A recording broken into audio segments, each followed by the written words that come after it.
Hello बच्चों, last lecture में हमने पढ़ा था सीरीज क्या होता है, सीक्वेंस क्या होता है और कौन से पर्टिकुलर सीक्वेंस को प्रोग्रेशन कहा जाता है। आज हम लोग प्रोग्रेशन स्टार्ट करेंगे। 3 तरीके के प्रोग्रेशन हमको पढ़ने हैं। पहला उसमें से होगा अर्थमेटिक प्रोग्रेशन, जो कि हम 10th क्लास में पढ़ चुके हैं ऑलरेडी। दूसरा होगा हमारा ज्योमेट्रिक प्रोग्रेशन और तीसरा हो जाएगा हार्मोनिक प्रोग्रेशन। तो फर्स्ट वन है अर्थमेटिक प्रोग्रेशन। बहुत ज़्यादा दिक्कत नहीं होगी इसमें तुमको, क्योंकि ऑलरेडी ये सब तुम्हारा पढ़ा हुआ है। फॉर्मूले nth टर्म के और सम ऑफ फर्स्ट एन टर्म्स के वो सब सिमिलर ही रहने वाले हैं। ओके, क्या होगा अर्थमेटिक प्रोग्रेशन की डेफिनेशन की बात करें तो एक ऐसा सीक्वेंस, जैसा तुम्हें पता है पिछले लेक्चर से, कि ऐसा सीक्वेंस जो एक फिक्स पैटर्न या एक पर्टिकुलर पैटर्न को फॉलो करे, उस सीक्वेंस को हम लोग प्रोग्रेशन बोलते हैं। तो अर्थमेटिक प्रोग्रेशन जो है वो अल्टीमेटली एक सीक्वेंस ही है, लेकिन उसमें एक पैटर्न फॉलो होता है। वो पैटर्न ये है कि उसके कॉन्जिक्यूटिव टर्म्स का जो डिफरेंस है वो कांस्टेंट होता है। ओके, तो ये जो कांस्टेंट डिफरेंस आता है उसी को हम लोग कॉमन डिफरेंस बोल देते हैं। तो अगर मैं बात करूँ कि पहला टर्म हमारा, फर्स्ट टर्म मान लिया मैंने ए, और ये जो कॉमन डिफरेंस है इसको मान लिया मैंने डी के बराबर, तो जो हमारा ए पी है वो कैसे लिखा जाएगा, उसका जो स्ट्रक्चर होगा वो ऐसा कुछ होगा, a plus d, a plus 2d, a plus 3d and so on. ठीक है, तो ये जनरल स्ट्रक्चर है एक अर्थमेटिक प्रोग्रेशन का। अब मैं अगर बात करूँ कि चलो इसमें पहला टर्म क्या लिखा है, तो तुम बोलोगे ए। दूसरा टर्म क्या लिखा है, तुम बोलोगे ए प्लस डी। तीसरा टर्म क्या लिखा हुआ है, तो ये लिखा है ए प्लस 2d। चौथा टर्म क्या लिखा हुआ है, ए प्लस 3d, है ना। पांचवा टर्म क्या लिखा है, ए प्लस 4d होगा। अब इसको ज़रा ऑब्जर्व करें और इसी चीज़ को अगर मैं जनरलाइज करूं, हम क्या देख रहे हैं कि पहले टर्म में d के साथ यहाँ पर 0 लिखा है। d का टर्म नहीं है, इसका मतलब कि d के साथ 0 लिखा हुआ है। दूसरे टर्म में d के साथ में यहाँ पे 1 लिखा है। तीसरे टर्म में 2 लिखा है। चौथे में 3 लिखा है। पाँचवें में 4 लिखा हुआ है। मतलब जिस टर्म की बात कर रहे हैं उससे एक कम नंबर डी के साथ लिखा है। ओके, और बाकी ए तो सब में ही है। तो इसका मतलब अगर मैं बात करूँ nth टर्म की, तो वो मैं लिख सकता हूँ ए प्लस एन में से एक कम, वो डी के साथ मल्टीप्लाई हो गया। तो ये हमारा इस चैप्टर का पहला एक फार्मूला आ गया। इसको हम लोग nth टर्म का फार्मूला बोल सकते हैं। ओके, पिछले लेक्चर में ही हमने देखा था कि ये जो टी एन है, इसको कई जगह पे ए एन भी लिखा जाता है, इसको स्मॉल टी एन भी लिख सकते हैं। ये सब मतलब एक ही है। ओके, तो ये एक फार्मूला मिल गया मुझे nth term of an A P, जिसका पहला टर्म ये है, कॉमन डिफरेंट डी है, वो होगा a plus n minus 1 into d. Okay, अब जरा इसको थोड़ा और ऑब्जर्व कर लेते हैं हम लोग। इसको फर्दर अगर मल्टीप्लाई, इसको सिंप्लीफाई करें, a plus n d minus d हो गया। इसको मैं ऐसे भी लिख सकता हूँ, n d plus a minus d. Okay, किसी भी ए पी के लिए ये ए माइनस डी जो होगा ये कांस्टेंट होगा। सही है, डी भी कांस्टेंट ही होता है। तो ये कुछ ए टाइम्स डी प्लस बी, इस तरीके से कोई एक सॉरी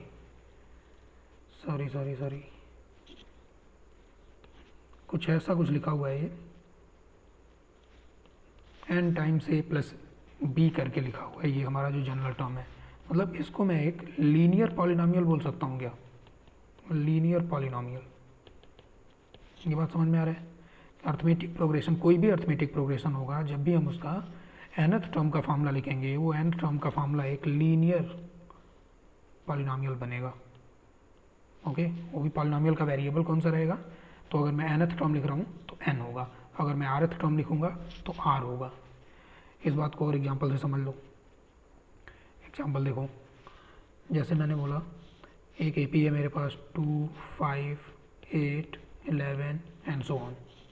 अब इसका अगर मैं जनरल टर्म लिखूँ ए एन, तो मैं लिखूँगा पहला टर्म क्या है मेरा, 2 है, plus n minus 1 into d कितना है, तो डी ये लिख लो 5 माइनस 2 कॉमन डिफरेंस, या 8 माइनस 5, या 11 माइनस 8, ये सब में सेम ही आएगा।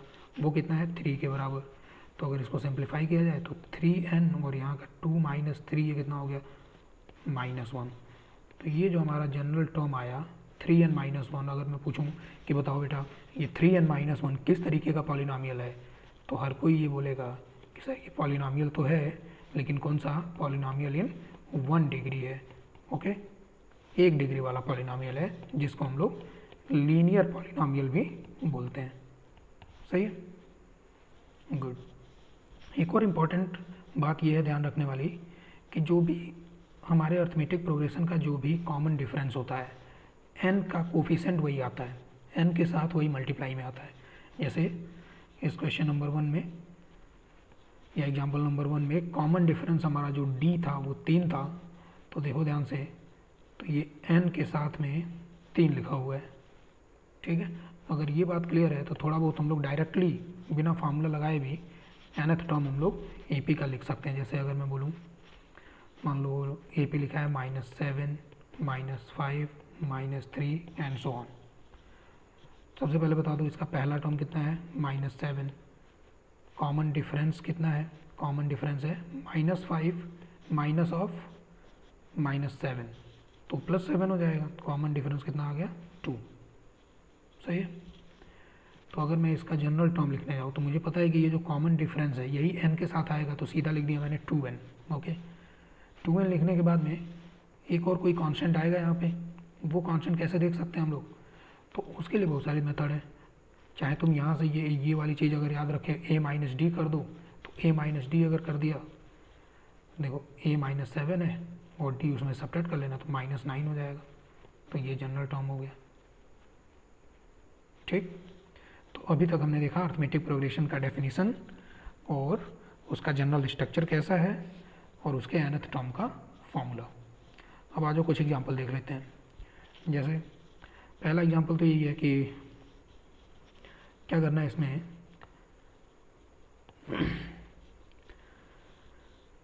Find the number of terms बताने। ओके, सीक्वेंस लिखा है। अच्छा, कई बार क्वेश्चन में ये लिखा नहीं रहेगा कि वो सीक्वेंस AP है या नहीं है। ओके, ये तुम्हें खुद डिसाइड करना पड़ेगा। कैसे डिसाइड करोगे, यही कॉन्जिक्यूटिव टर्म्स का डिफरेंस देख के। तो 12 - 4 किया तो 8 आ गया, 20 - 12 किया वो भी 8 आ गया। तो ये समझ आ गया कि पहला जो सीक्वेंस लिखा है वो अर्थमेटिक प्रोग्रेशन तो है। ओके, अब देखो लास्ट में लास्ट वाला जो टर्म है वो 108 है। हमें क्या बताना है इसमें, नंबर ऑफ टर्म बताना है, नंबर ऑफ टर्म। तो चलो हम मान लेते हैं सोल्यूशन की अगर मैं बात करूँ पहला, तो let n number of terms हैं इसमें। मैंने ऐसा कुछ मान लिया कि n नंबर ऑफ टर्म्स है। तो हमारा जो ये nth टर्म है वो कितना है, 108 के बराबर। और nth टर्म का फार्मूला मैं कैसे लिखूँगा, nth टर्म अभी मैंने बताया डायरेक्टली लिखने का तरीका। कॉमन डिफरेंस इसका कितना है, d बराबर 8। सही है, तो 8 इंटू n, और उसके बाद यहाँ पर आगे क्या लिखना होता है, a - d। a - d का मतलब a कितना है, 4 - 8 कितना हो जाएगा, -4। सही है, तो अब देखो 4 से डिवाइड हो जाएगा क्या, ये बिल्कुल 2n - 1 बराबर 27। ठीक है, यहाँ से 2n बराबर 28, n बराबर कितना आ गया, 14। यही आंसर हो गया हमारा। पूछा था कितने नंबर ऑफ टर्म है बता दो, तो बता दिया हमने नंबर ऑफ टर्म पहले वाले पार्ट में 14 है। दूसरे पार्ट की बात करें तो इसमें अगर मैं फिर से मान लूँ कि भैया n नंबर ऑफ टर्म है, तो nth टर्म जो है हमारा वो -43 गिवन है। सही है, और nth टर्म ये डायरेक्टली मैं कैसे लिखूँगा, तो उसके लिए मुझे इसका कॉमन डिफरेंस चाहिए। क्या कॉमन डिफरेंस इसका -2 दिखाई दे रहा है, बिल्कुल। तो -2 इंटू n लिख दिया मैंने, क्योंकि n के साथ कॉमन डिफरेंस आता है। और यहाँ पे प्लस क्या आता है, a - d। तो a - d करके देखो, a है 5 पहला टर्म, 5 - 2 करेंगे तो वो 7 हो जाएगा, -43 के बराबर। तो यहाँ से 2n को दूसरी साइड लेके चले जाओ, 2n और 43 को ये साइड में, तो 50 हो गया, और n का वैल्यू इधर से 25 आ गया। Okay, fair enough. Second question क्या है, सेकंड क्वेश्चन इस तरीके के क्वेश्चन हम लोग सब 10th क्लास में किए हुए हैं, तो कोई बहुत ज़्यादा दिक्कत आपको नहीं होने वाली है। ओके, सेकंड क्वेश्चन से T54। T54 का मतलब क्या, 54th term. 54th term is T54 is -61। अब इसका मतलब क्या हुआ भैया, इसका मतलब हुआ पहला term plus 53 into D, 54 minus 1, ठीक है, इक्वल टू माइनस 61। एक इक्वेशन ये है। दूसरा क्या गिवन है, T4 इज 64। तो मैंने पहले मान लिया था कि मेरा पहला टर्म जो है वो ए है और कॉमन डिफरेंस जो है मेरा वो डी है।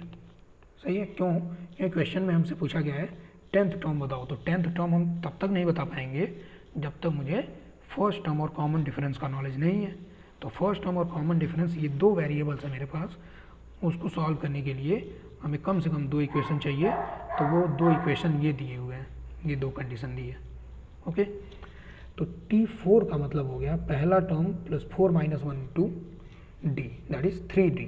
अब ये हो गया 64 भैया। दो इक्वेशन, दो अननोन। आई होप तुम सॉल्व कर पाओगे इसको। ओके, तो अब ये सॉल्व खुद करना, solve it your self. Solve करना, ए का वैल्यू बताना, डी का वैल्यू बताना, और उसके बाद में क्या चाहिए, T10 चाहिए। तो T10 हो जाएगा a प्लस 9 इंटू डी। क्या आंसर आएगा इसको ज़रा कमेंट बॉक्स में लिख के बताना मुझे। ओके, थर्ड क्वेश्चन क्या बोल रहा है? अब थर्ड क्वेश्चन ये है कि एक एपी दी हुई है। यहाँ पे एपी की बात करें अगर तो 50, 47, 44 कम हो रहा है ना। एपी के टर्म जैसे जैसे हम लोग आगे बढ़ रहे हैं तो कम होते जा रहा है। तो कम होते होते जैसे 50 से स्टार्ट हुआ, कम होते होते हो सकता है कि 0 हो जाए कभी, और उससे भी कम होगा तो और नेगेटिव में चला जाएगा। तो हमसे पूछा गया पहला नेगेटिव टर्म कौन सा होगा, फर्स्ट नेगेटिव टर्म बता दो। ओके, अब कैसे करेंगे इस तरीके के क्वेश्चन को? जैसे मैंने क्या बोला कि भाई पॉजिटिव है, पॉजिटिव से पॉजिटिव ऐसे कम होते होते हो सकता है कि कभी 0 हो जाए और उसके आगे फिर नेगेटिव होने लगे। तो हमें ये जो पहला नेगेटिव टर्म है ये बताना है। तो पहला नेगेटिव तो छोड़ो, हम देखते हैं कि जीरो कौन सा टर्म हो जाएगा। क्या ये जो एपी हमने लिखी है इसमें 0 कोई टर्म होगा या नहीं होगा? तो ये देख लेते हैं एक बार जरा, है ना। चलो मान लेते हैं कि nth टर्म मेरा 0 है, ठीक है। मैंने ये मान लिया कि let nth term is what, 0। अगर मैंने ये माना कि nth टर्म 0 है तो मैं लिखूंगा an बराबर 0, और an का मतलब a plus n minus 1 into D बराबर 0। सही बात है। a माने पहला टर्म वो 50 है, n तो पता ही करना है, d कॉमन डिफरेंस। तो कॉमन डिफरेंस क्या दिख रहा है सबको? Common difference is what, -3। 47 minus 50 equal to 0 किया मैंने। तो यहाँ से मुझे इक्वेशन जो मिलता है 50 माइनस 3n प्लस 3 बराबर 0, यानी कि 53 इज इक्वल टू 3n, यानी कि n इज इक्वल टू 53/3। थोड़ा सिंप्लीफाई करें तो ये आएगा 17:2/3। अब इसका क्या मतलब हुआ भैया? 17:2/3th टर्म 0 है, लेकिन यार ऐसा ये मतलब बड़ा एब्सर्ड सा चीज़ है ये। कभी कम ऐसा थोड़ी बोलेंगे, जो नंबर ऑफ टर्म होते हैं, जो हमारे पर्टिकुलर टर्म्स होते हैं वो तो इंटीजर होने चाहिए ना, वो भी पॉजिटिव इंटीजर। पहला टर्म, दूसरा टर्म, तीसरा टर्म, ठीक है, 20वां टर्म। अब कोई बोले 20.5वां टर्म बताओ कौन सा है, तो इस बात का तो कोई मतलब भी नहीं है ना। अभी बोलना है कि 17 अगर मैं पॉइंट में इसको लिखूँ तो 17.66 ऐसा कुछ बनेगा ये, ठीक है, 17.66 ऐसा कुछ। तो इस बात का कोई मतलब है क्या? 17.6th टर्म बताओ, नहीं। थोड़ा अगर ऐसे समझे इसको, जैसे नंबर ऑफ टर्म मैं मान लो यहाँ लिखता हूँ 15वां टर्म, 16वां टर्म, 17वां टर्म, 18वां टर्म, तो 17.66 इधर कहीं आएगा। तो ये वाला टर्म 0 हो रहा है, पॉजिटिव से स्टार्ट हुआ था, कम होते होते। इसका मतलब तो ये है कि ये जो मेरा 17th टर्म है, 17th टर्म ये पॉजिटिव ही है, क्योंकि उसके आगे वो 0 हुआ। इनफैक्ट 0 तो कभी हुआ ही नहीं।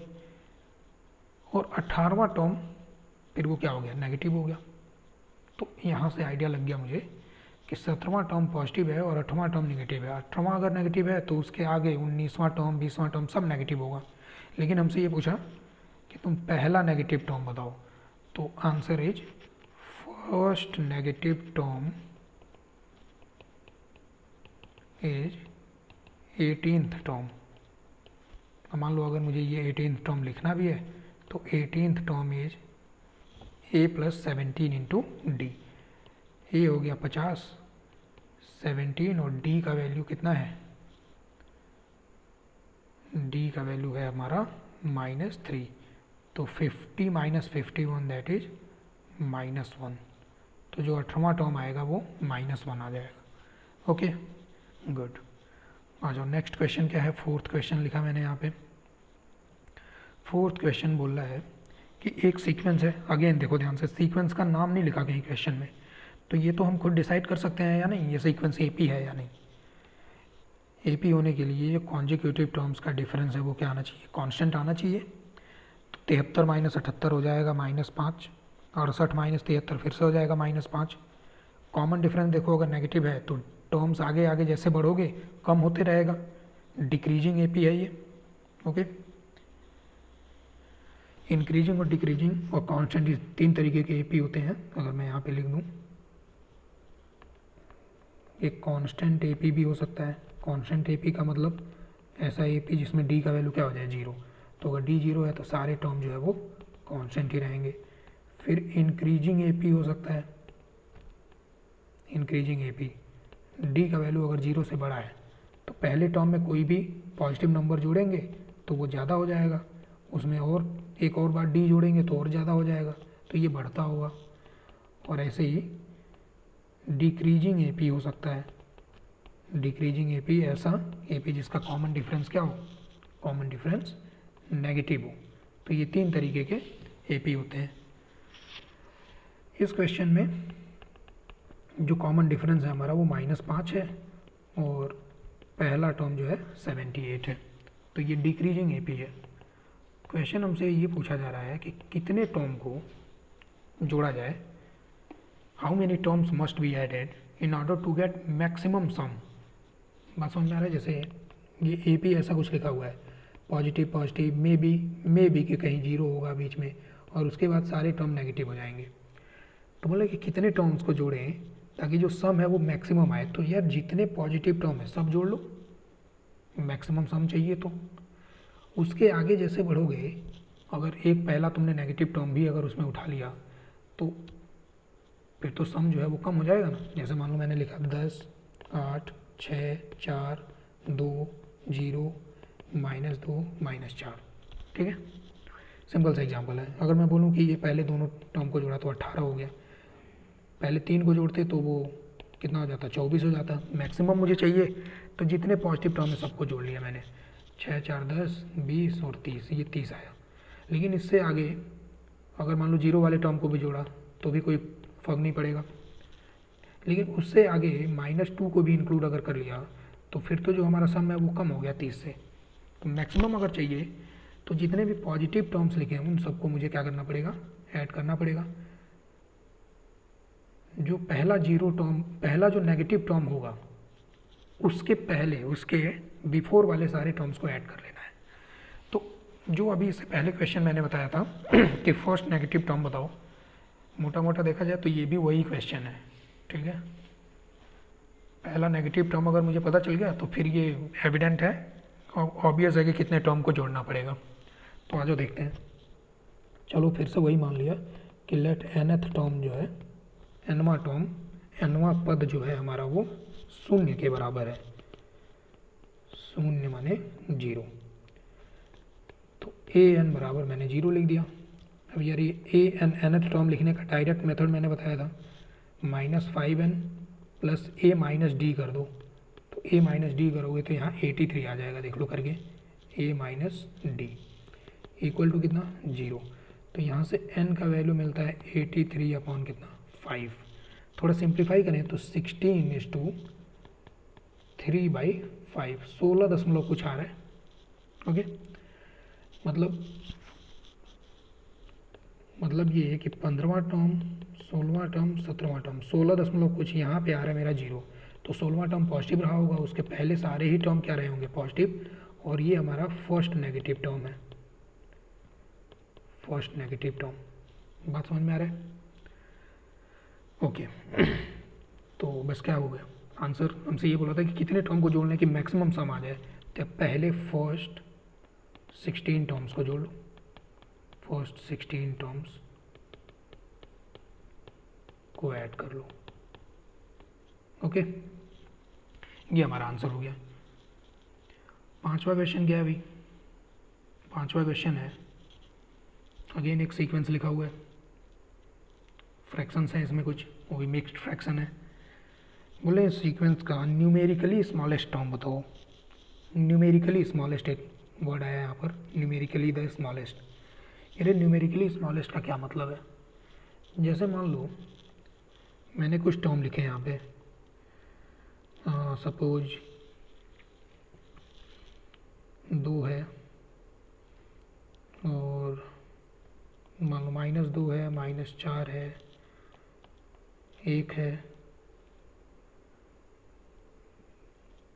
ठीक है, 5 है, ऐसे कोई 4 टर्म लिखे हैं। मैं पूछूंगा कि इसमें न्यूमेरिकली स्मॉलेस्ट टर्म बताओ।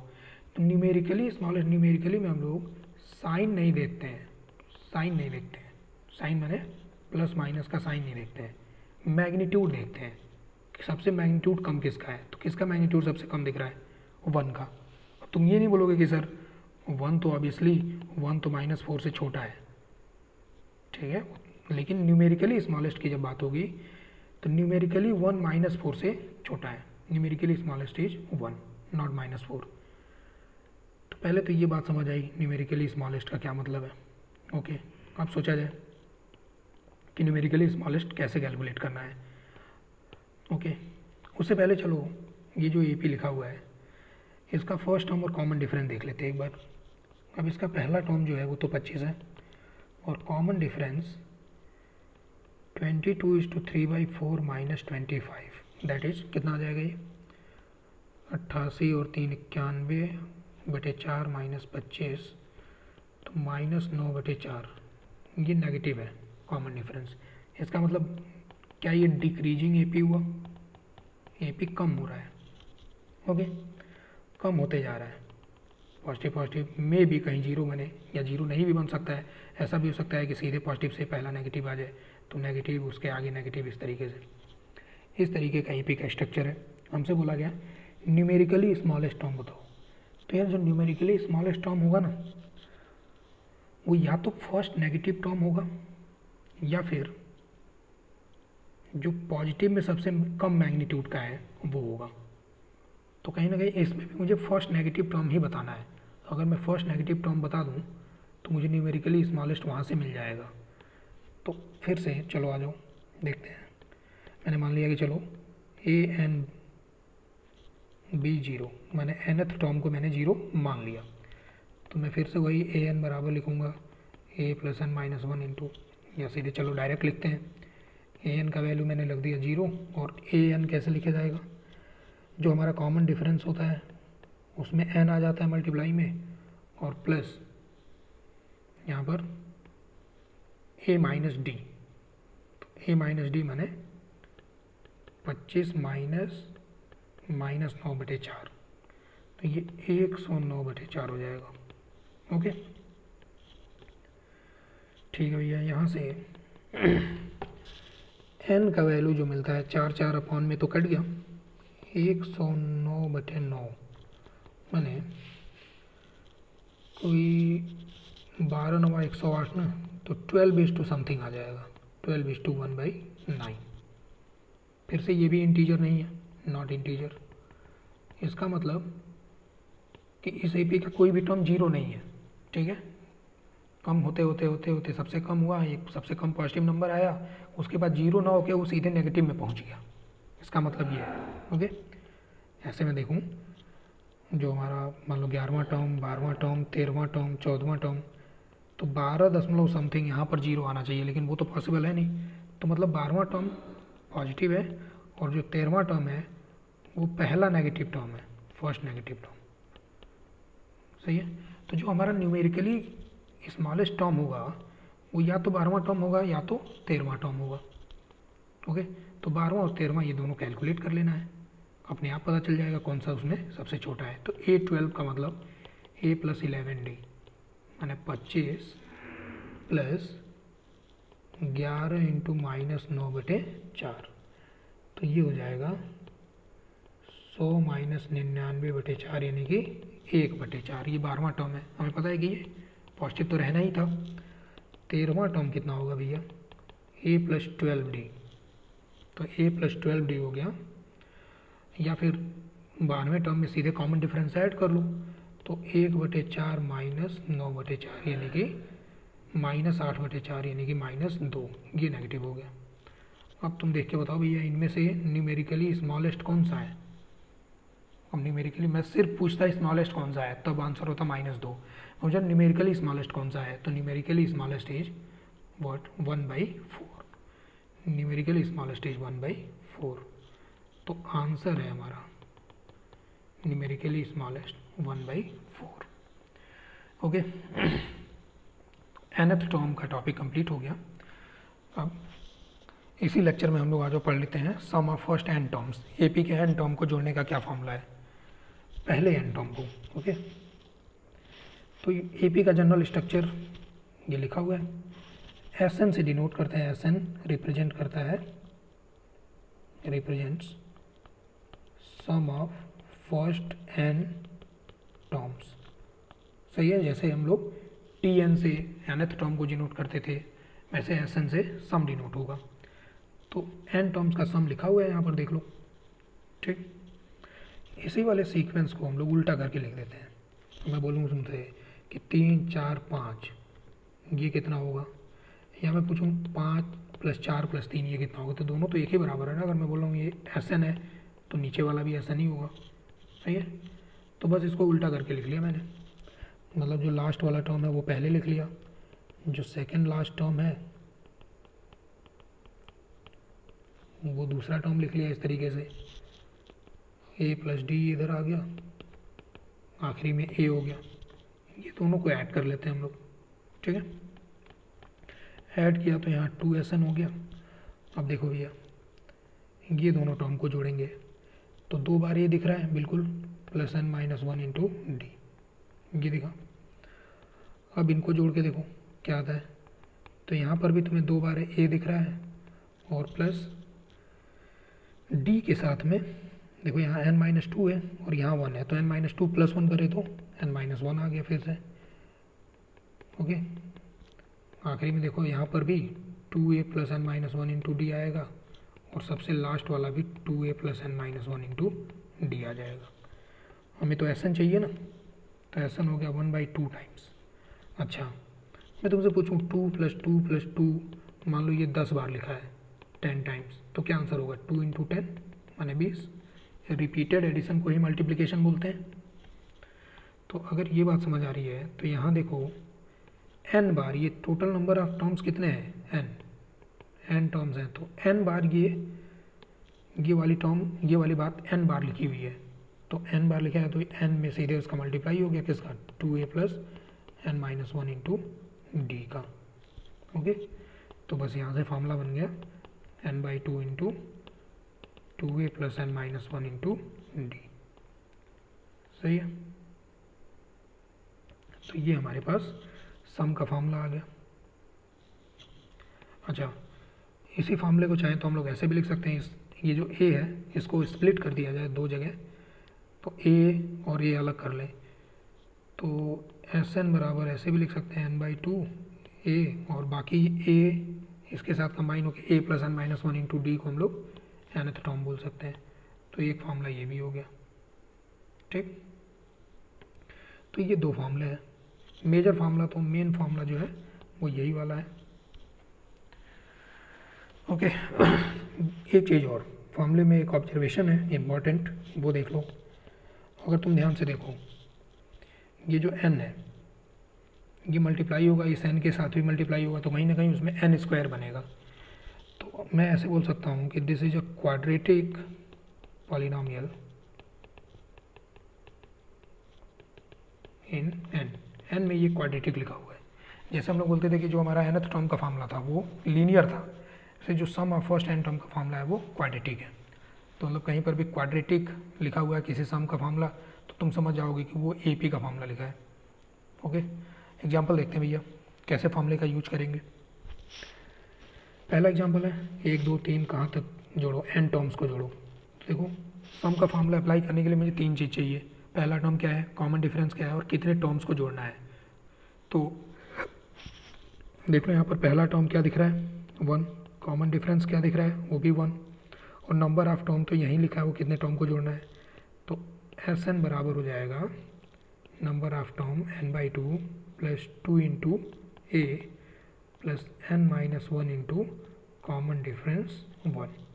सिंप्लीफाई करें अगर n by two into bracket में आ गया 2 प्लस n माइनस 1, और सिंप्लीफाई करें अगर तो एस एन बराबर 2 माइनस 1 ब्रैकेट में n प्लस 1 हो गया तो n into n plus 1 upon 2 ये हो गया। इसको तुम्हें याद भी रख लेना है। ये सम ऑफ, देखो ये क्या लिखा हुआ है, ये फर्स्ट n नेचुरल नंबर ही तो लिखे हैं, sum of first n natural numbers. पहले n नेचुरल नंबर का सम होता है n into n plus 1 upon 2। Okay, for example अगर मैं तुमसे बोलूँ कि बताओ पहले 10 नेचुरल नंबर का सम कितना होगा, 1 2 कहाँ तक 10 तक, तो तुम बोलोगे 10 और 10 से एक ज़्यादा n से एक ज़्यादा बटे 2, तो कितना आंसर आ गया 55। ठीक है। ऐसे ही दूसरा क्वेश्चन देख लेते हैं। दूसरा पार्ट क्या बोल रहा है इसका, 1 3 5 7 ये सब ऑड नंबर्स लिखे हैं। पहले टर्म की बात करें तो 1 है, कॉमन डिफरेंस की बात करें तो 2 है, नंबर ऑफ टर्म तो यहाँ पे दे ही दिया कि n टर्म को जोड़ना है तुम्हें, तो आंसर हो गया एस एन बराबर number of term upon 2, 2 into पहला term plus n minus 1 into common difference 2। ठीक है, तो देखो यहाँ का 2 और ये 2 इंटू माइनस 1 माइनस 2 कैंसिल हो जाएगा, तो n बाई 2 और ब्रैकेट में 2n बचेगा, 2 से 2 भी कैंसिल हो जाएगा, तो आंसर हो गया n स्क्वायर। बहुत छोटे 8वीं क्लास में पढ़ाया जाता है कि पहले n ऑड नेचुरल नंबर्स का सम जो है वो n स्क्वायर होता है। ठीक है, वही फार्मूला है, इसको भी याद रख सकते हो। तीसरा बहुत सिंपल है, 2 2 2, ये कौन सा एपी बोलेंगे इसको, कांस्टेंट एपी है, कांस्टेंट एपी लिखा हुआ है। बोले इसका सम बता दो कितना, कितने टर्म्स हैं 100 टर्म्स, तो 2 2 2 100 बार लिखा हुआ है, तो आंसर हो गया 2 इंटू 100 200। फार्मूले से भी कर सकते हो, फार्मूले से पूरा number of term upon 2, 2 into पहला term plus n minus 1 into common difference कितना है यहाँ पर 0 है, तो ये 0 ही बन गया, 1 2 और 1 2 यहाँ पे कट गया, तो आंसर फिर से कितना आया 200। ठीक, दूसरा सवाल क्या है, दूसरा ऐसा बहुत फेमस क्वेश्चन है, ये 10th क्लास के NCERT में भी था, 10th क्लास के बोर्ड के लिए भी इंपॉर्टेंट क्वेश्चन है, बट फिर से एक बार देख लेते हैं। दो अलग अलग तरीके के एपी हैं, लेकिन उनके पहले n टर्म का जो सम है उनका रेशियो ये गिवन है, तो हमसे पूछ रहा है उनके 18वें टर्म का रेशियो कितना होगा। ओके, क्या तरीका है करने का, देखो भैया, चलो फर्स्ट एपी हम लोग कुछ ऐसा मान लेते हैं, ए plus d, a plus 2d, इस तरीके से। और सेकेंड एपी को ऐसे मान लेते हैं, कैपिटल ए और डी रख लेता हूँ मैं। ठीक है, तो हमसे पहले एपी के n टर्म्स का सम डिवाइडेड बाई दूसरे एपी के n टर्म्स का सम का रेशियो दिया है 5n plus 4 upon 9n plus 6। ठीक, पहले वाले एपी में यहाँ पर n टर्म्स का रेशियो, n टर्म्स का सम लिखेंगे n by 2, 2 into first term n minus 1 into common difference divided by दूसरे एपी में फॉर्मूला लगा देंगे, तो ऐसा बन जाएगा equal to 5n plus 4 upon 9n plus 6 हो गया, n बाई 2 कट गया। ठीक है, क्योंकि मुझे देखो 18th टर्म का फॉर्मूला लिखना है, तो 18th टर्म पहले एपी का 18th टर्म और दूसरे एपी का 18th टर्म, तो a प्लस 17d और नीचे a प्लस 17d ये चाहिए। ठीक है, ये जो a लिखा है इसका कोफिशिएंट 1 होना चाहिए। यहाँ पर अगर तुम देखो तो 2 है, तो 2 से इसमें डिवाइड और कर लो, ऊपर नीचे डिवाइड करेंगे तो a plus n minus 1 upon 2 आ जाएगा, और नीचे भी हमने 2 के साथ डिवाइड किया, तो ये हो गया। राइट हैंड साइड में तो कुछ कर ही नहीं रहा हम लोग, ऐसे पड़ा हुआ है ये। ठीक भाई, अब सोचो कि यहाँ पर n की जगह पे, इधर n की जगह पे क्या वैल्यू पुट किया जाए। ओके, n की जगह पे क्या वैल्यू पुट करें ताकि इधर यहाँ पे a प्लस 17d आ जाए। मतलब हम चाहते हैं कि n माइनस 1 अपॉन 2 क्या बन जाए 17। तो उसके लिए n का वैल्यू 35 रखना पड़ेगा। देखो n यहीं से सॉल्व हो जाएगा, 17 इंटू 2 34 और ये कि उधर जाके ऐड हो गया, n बराबर कितना 35। तो n बराबर 35 पुट कर लो। लेफ्ट हैंड साइड जो है हमारा, लेफ्ट हैंड साइड वो अपने आप a + 17d divided by a + 17d बन जाएगा। तो n बराबर 17 तो हर जगह रखना पड़ेगा ना, सॉरी 35 राइट हैंड साइड में भी रखना पड़ेगा। ठीक है, तो बस ये सॉल्व हो गया। अब ये सॉल्व खुद कर लेना। ठीक, ये आंसर है। थर्ड क्वेश्चन क्या बोलता है, 2 डिजिट के ऐसे सारे नेचुरल नंबर का सम बताना है जो 6 से डिविजिबल है। ये 2 डिजिट का सबसे छोटा नेचुरल नंबर कौन सा होता है? सबसे छोटा 2 डिजिट का नेचुरल नंबर होता है 10, लेकिन ये तो 6 से डिविजिबल है नहीं, तो इसको तो काउंट करना नहीं है। 11 12, तो जो सबसे छोटा 2 डिजिट का नेचुरल नंबर है 6 से डिविजिबल वो है 12। तो आगे 6 से डिविजिबल होना ही है, तो +6 कर दिया 18, वो भी हो जाएगा। इस तरीके से आखिरी में देखें तो सबसे बड़ा जो 2 डिजिट का नेचुरल नंबर है वो 99 है, लेकिन क्या ये 6 से डिविजिबल है? नहीं, 6 से डिविजिबल नहीं है। तो कौन सा नंबर 6 से डिविजिबल है? 99 तो है नहीं, तो 99 के पीछे आ जाओ। ठीक है, 99 के पीछे देखोगे कौन सा नंबर, 98 भी नहीं है, 96 भी नहीं है, सॉरी 97 भी नहीं है, 96 मिलेगा तुम्हें। ओके, तो आखिरी ये हो गया। तो ये सारे नंबर हमने लिखे हुए हैं 12 18 से लेके कहाँ तक 96 तक, ये सब 2 डिजिट के नेचुरल नंबर है 6 से डिविजिबल। इनको जोड़ना है बेसिकली। तो जोड़ने के लिए हमें क्या क्या चाहिए होता है? एक तो नंबर ऑफ टर्म चाहिए, एक पहला टर्म चाहिए और एक कॉमन डिफरेंस चाहिए। 3 बातें चाहिए हमें। पहला टर्म और कॉमन डिफरेंस तो देख गया, first term is 12, common difference is 6। Number of term और फाइंड करना है।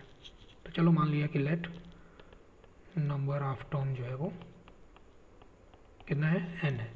तो अगर n नंबर ऑफ टर्म है तो ये जो nth टर्म दिख रहा है 96 के बराबर, तो a + n - 1 इंटू डी बराबर 96 आ गया। यहाँ से n का वैल्यू निकल आएगा 12, n - 1 यहाँ पे 6 हो गया 96, 6n बराबर 90, n बराबर 15। इसका मतलब कि 15 टर्म लिखे हुए हैं यहाँ पे। ठीक है भैया, बस अब जोड़ लो। सम जो है वो नंबर ऑफ टर्म बटे 2 इंटू पहला term plus number of term -1 into common difference. इसको सॉल्व कर लेना खुद। हाँ जी, फोर्थ क्वेश्चन क्या है? फोर्थ क्वेश्चन में हमें क्या बताना है, कितने टर्म्स को जोड़ा जाए, इस वाले सीक्वेंस के कितने टर्म को ऐड करें ताकि आंसर जो है वो 300 आ जाए। देखो सम का जो फॉर्मूला हम लिखते हैं n/2 + 2a + n - 1 into D. क्या क्या चीज़ें वेरिएबल हैं इसमें? एक तो n आ गया, a हो गया और d हो गया। पहला टर्म तो यहाँ से दिख गया 20, कॉमन डिफरेंस भी दिख जाएगा 19:1/3 - 20, तो 58 -2/3 हो गया कॉमन डिफरेंस। ठीक है, नंबर ऑफ टर्म वो तो कैलकुलेट ही करना है और सम गिवन है 300। तो सब कुछ गिवन है, बस n अननोन है वो अपने आप निकल के आ जाएगा। वह फॉर्मूले में रखते जाओ।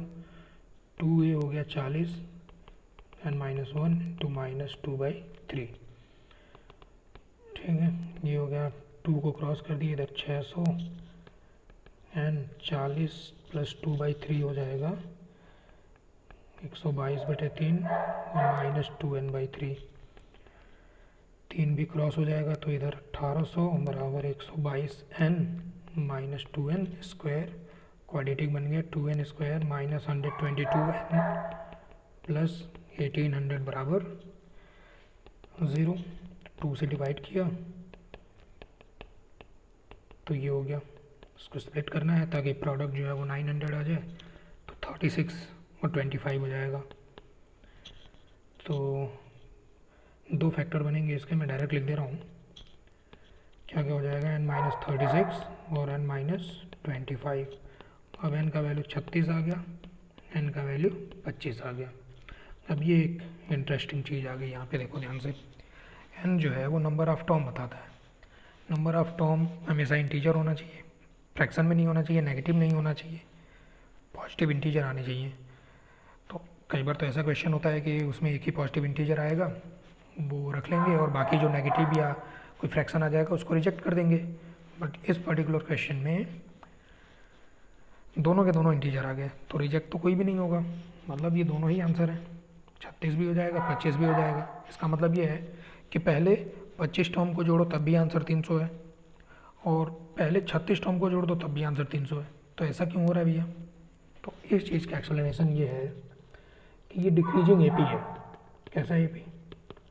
डिक्रीजिंग एपी है, ठीक है। जैसे अगर मैं दूसरा एक कोई सिंपल सा डिक्रीजिंग एपी यहाँ पे लिखूँ, 10, 8, 6, 4, 2, 0, -2, -4, -6, ठीक। अब मैं तुमसे बोलूँ कि पहले 4 टर्म का सम बताओ, तो पहले 4 टर्म का सम हो गया 28, 10 और 8 18, और 6 और 4 10, 28 हो गया। पहले 4 टर्म का सम जो है वो 28 है। फिर मैं तुमसे बोलूँगा कि पहले 7 टर्म्स का सम बता दो, पहले 7 टर्म का। तो देखो अगर जोड़ेंगे तो ये -2 और +2 तो कट ही जाएगा, तो अभी भी आंसर कितना आएगा? 28। ये बात समझ आ रहा है? ये सिंपल सा एग्जाम्पल है। तो इस पर्टिकुलर एपी में भी यही चीज़ हो रही होगी कि प्लस प्लस कम होते होते गया, ठीक है, फिर आगे वो माइनस में चलने लगा नंबर। तो हो सकता है कि प्लस वाले कुछ टर्म को ऐड किए, आंसर जो आया, तो उसके आगे भी कुछ प्लस वाले टर्म और कुछ माइनस वाले टर्म, वो सब आपस में कैंसिल होके जैसे यहाँ पे हो रहा है, ठीक है। तो वही वाला सिचुएशन है, क्योंकि डिक्रीजिंग एपी है। इंक्रीजिंग एपी में ऐसा कभी नहीं होता। अगर एपी हमेशा इंक्रीज कर रहा है, वो खाली पॉजिटिव टर्म लिखे हुए हैं अगर उसमें, ठीक है। इंक्रीजिंग एपी में भी अगर कुछ नेगेटिव टर्म है और बाद में जाके वो पॉजिटिव बन जा रहा है, तो वहाँ भी ये पॉसिबिलिटी आ सकती है, ठीक है। तो ये इसका एक्सप्लेनेशन हो गया। नेक्स्ट क्वेश्चन क्या बोल रहा है? नेक्स्ट क्वेश्चन है sum of p terms of an AP is q. पहले पी टर्म का सम एस पी बराबर एस क्यू दे रखा है, पहले क्यू टर्म्स का सम पी दे रखा है। ये दो बातें गिवन है। क्या पूछा हमसे? पहले पी प्लस क्यू टर्म्स का सम बता दो, मैंने एस पी प्लस क्यू ये पूछा है। ओके, तो इसको तुमको ट्राई करो और बताओ मुझे, ठीक है। कमेंट बॉक्स में लिख के इसका आंसर बताओ क्या होगा, ठीक। एक और आखिरी क्वेश्चन ले लेते हैं। बोले कि 15वां टर्म एक सीक्वेंस का बताना है, जिस सीक्वेंस के एन टर्म्स के फर्स्ट एन टर्म्स के सम का फॉर्मूला ये है, ठीक। देखो सीक्वेंस एज इट इज तो लिखा नहीं है, सीक्वेंस के पहले एन टर्म के सम का फॉर्मूला लिखा हुआ है। तो क्या ये सीक्वेंस एपी है या नहीं है, ये कैसे पता करें? अब इसको पता करने का दो मेथड है कि तुम S1 कैलकुलेट कर लो, n की जगह पे 1 पुट किया तो 3 + 4 हो गया 7। S1 मैंने पहले एक टर्म का सम, तो वो तो पहला ही टर्म हो गया A1। S2 पुट कर लो, S2 कैलकुलेट किया तो ये हो गया 12 और 8 हो गया 20। S2 मैंने पहले दो टर्म का सम A1 + A2 वो 20 है। A1 हमारा कितना था? 7 था, तो A2 बराबर 13 हो गया। इस तरीके से S3 लिखें अगर, पहले 3 टर्म का सम A1 + A2 + A3, तो फार्मूले से कितना मिलेगा? n की जगह पे 3 रखो तो हो गया 27 + 12 39, ठीक है। A1 + A2 + A3 39 है, तो A3 बराबर 39 - A1 - A2, तो A1 7 है और A2 कितना है? 13, 13 7 20, तो ये 19 आ जाएगा, है ना। A3 बराबर कितना? 19 हो गया। तो सीक्वेंस क्या बना? 7 13 19। तो इससे समझ आ गया कि देखो ये +6 हो गया और इधर भी +6 हो गया, तो ये AP बन गया। बट इतना मेहनत तुम्हें करने की ज़रूरत नहीं होती अगर तुम्हें एक बात याद होती कि किसी सीक्वेंस के n टर्म्स का जो फार्मूला लिखा है अगर वो क्वाड्रेटिक है, दिख रहा है ये क्वाड्रेटिक n में, तो इसका मतलब कि ये AP है, ठीक। अब हमसे बोला गया कि वही 15वां टर्म बता दो, 15th टर्म। तो 15 टर्म के लिए अब ये तो बताइए कि AP है, पहला टर्म और कॉमन डिफरेंस चाहिए, फर्स्ट टर्म और कॉमन डिफरेंस। तो फिर तो कोई भी टर्म बता सकते हैं 15 टर्म की, तो क्या ही बात है। तो अभी अभी हमने देखा था ये सीक्वेंस क्या बना था, 7, 13, 19 ऐसे बना था।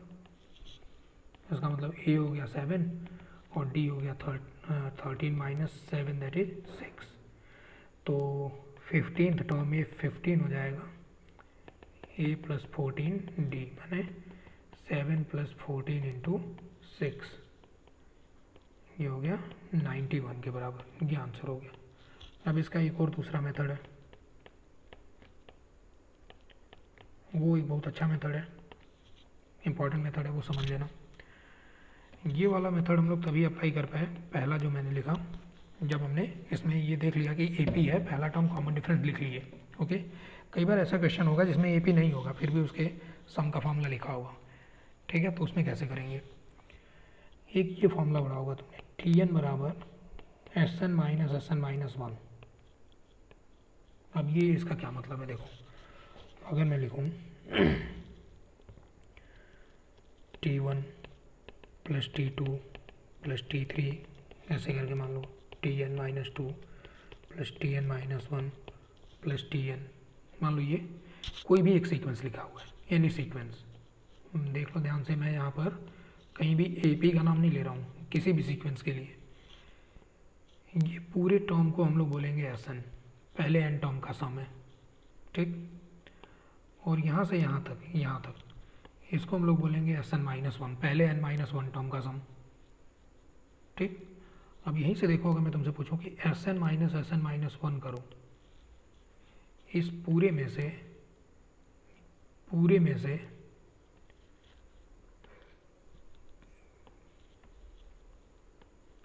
मैं क्या बोल रहा हूँ कि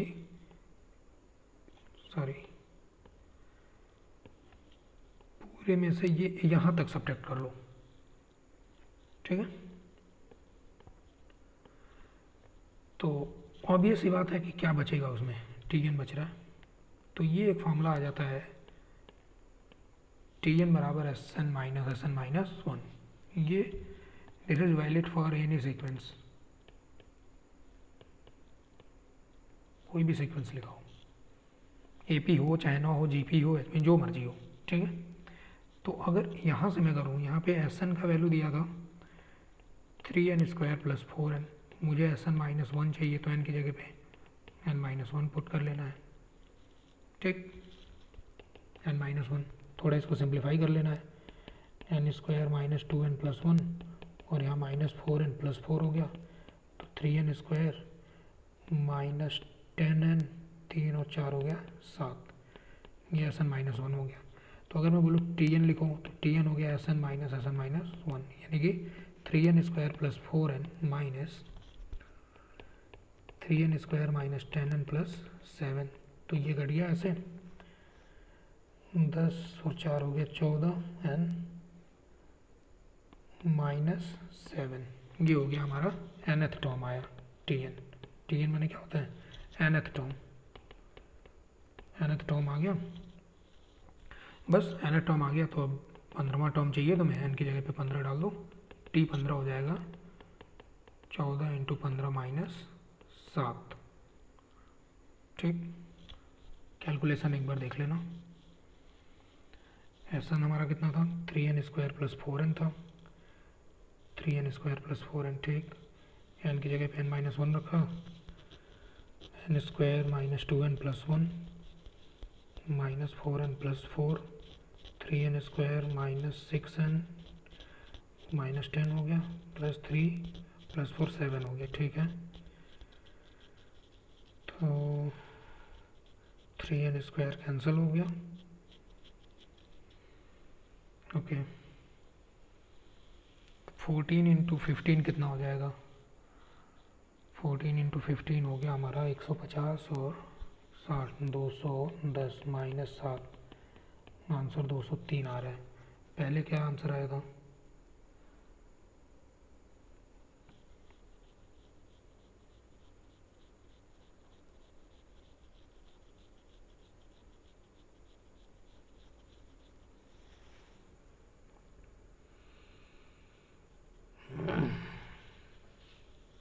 तो मिस्टेक हुआ इसमें।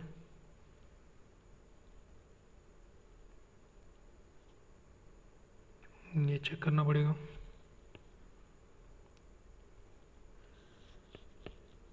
Sn था हमारा 3n² + 4n, Sn -1 हो गया ये चीज़।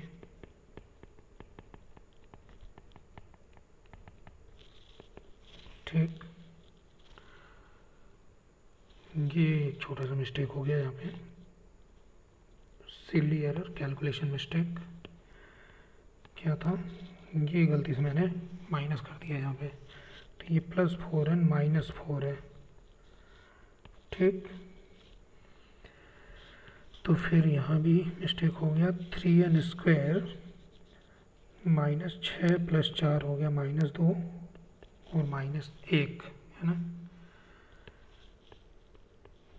तो -2n -1, 4 और 2 हो गया 6, 6n + 1। ठीक है, अब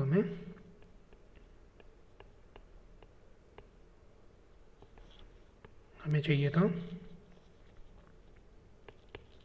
15, तो n की जगह पे 15 रख दिए यहाँ पे, तो 6 × 15 + 1, तो 90 + 1 91, ये आंसर हो गया। तो ये भी एक मेथड हो गया इसको करने का। Okay, so that's all for this lecture.